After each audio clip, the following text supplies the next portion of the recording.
Hoje a gente vai dar uma olhada num texto bem antigo, mas que, olha, parece que foi escrito para hoje em dia. É o Salmo 11.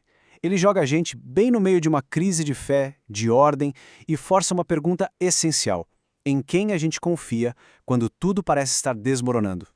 E a pergunta que esse salmo joga na nossa cara é uma que atravessa os séculos, né? Talvez seja até bem familiar para muita gente. O que a gente faz quando os próprios alicerces da vida, da sociedade, começam a ruir? É a grande questão que esse texto vai explorar.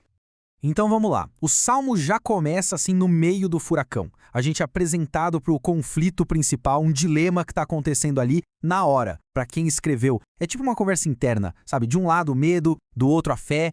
E logo de cara, a gente ouve duas vozes bem diferentes. A primeira é do próprio salmista, que bate no peito e diz onde está a confiança dele. Mas aí vem a outra voz. A voz do medo, do bom senso, talvez. Sabe? Aquele conselho que um amigo bem intencionado daria. Cara, foge, sai daí enquanto dá tempo. E é aqui que está o nó da questão, sabe? De um lado você tem um instinto básico de sobrevivência, o conselho para correr do perigo, e do outro, a decisão do salmista de ficar, de se manter firme na sua fé. É essa briga, essa tensão que vai guiar todo o resto do salmo. E olha, é importante deixar claro, esse medo não é coisa da cabeça dele, não. Não é uma ansiedade vaga. O conselho para fugir vem porque o perigo é real, é concreto, está acontecendo.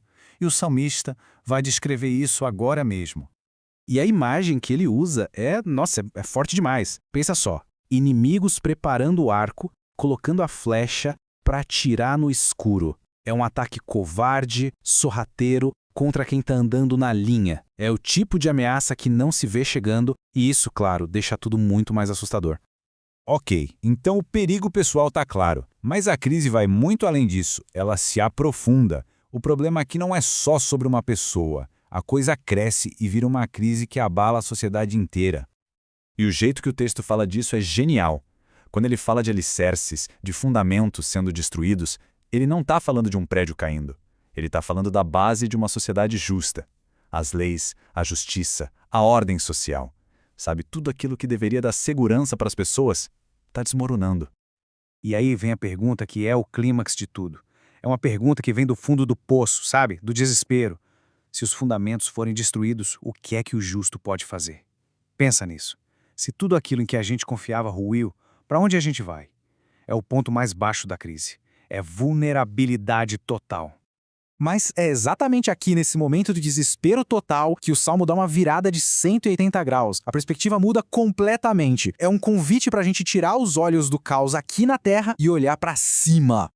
E essa é a grande sacada. A resposta, a esperança, a estabilidade não está aqui embaixo. Não está nos nossos sistemas, que são falhos e estão desabando. A resposta vem de outro lugar. O contraste aqui é tudo. Enquanto os alicerces aqui da terra estão tremendo, estão se quebrando, o salmista lembra que existe um trono no céu que é firme, estável, inabalável. É a ideia de que existe um poder, uma soberania, que está muito acima de toda essa bagunça. E não é um poder distante, passivo, que só fica lá olhando de longe, não. Muito pelo contrário. O Salmo deixa claro que essa presença celestial está totalmente envolvida, observando ativamente tudo o que acontece aqui embaixo.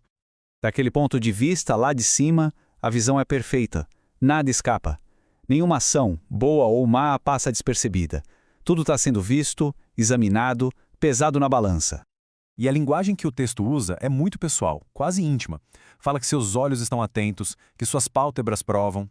Isso dá a ideia de um exame minucioso, de um teste.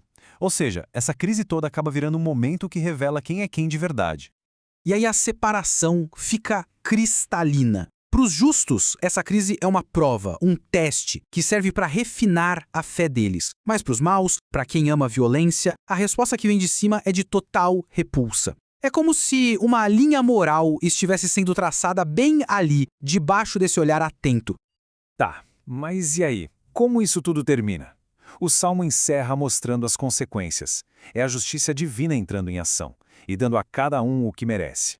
E a descrição do destino dos maus é pesada, é chocante. Usa imagens da natureza, fogo, enxofre, um vento que queima. É um cenário de juízo total, devastador. É uma virada completa no jogo, mostrando que o poder que eles tinham aqui na Terra não era nada. A porção que eles recebem é só a colheita do que plantaram. E para fechar, num contraste lindo, o Salmo mostra o destino dos justos, completamente diferente do fogo e da destruição. A recompensa deles não é ouro, não é poder, é comunhão. É algo de relacionamento. O texto diz que eles verão a sua face. É uma promessa de proximidade, de proteção e de que, no final, tudo ficará bem. Então, no fim das contas, a gente volta lá para o começo, né? O conselho era foge. Mas a resposta final do Salmo não é sobre escapar. É sobre ficar. Ficar firme. É confiar que mesmo no meio do caos existe uma ordem maior, uma justiça que, no final das contas, vai prevalecer. E é com isso que o Salmo 11 nos deixa. Uma pergunta que fica ecoando. Em tempos de crise, quando os alicerces do nosso mundo parecem que vão rachar, quando a voz da razão grita para a gente correr e se esconder, para onde a gente olha? A gente foca no caos aqui embaixo? Ou levanta a olhar para aquela estabilidade que o salmista encontrou? Uma pergunta que, vamos combinar, é tão real hoje quanto era há milhares de anos.